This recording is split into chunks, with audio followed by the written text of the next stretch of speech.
Curug Cikaso di Kampung Ciniti, Desa Cibitung, Kecamatan Surade, Kabupaten Sukabumi, Jawa Barat memiliki keindahan yang tersembunyi.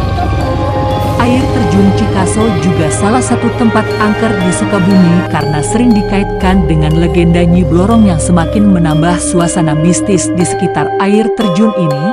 Karena letaknya yang dekat dengan pantai selatan, air terjun ini sering dianggap sebagai tempat pesugihan oleh para pemuja Nyi Blorong, terutama karena seringnya penampakan ular-ular aneh yang dianggap sebagai tanda kehadiran Nyai Blorong.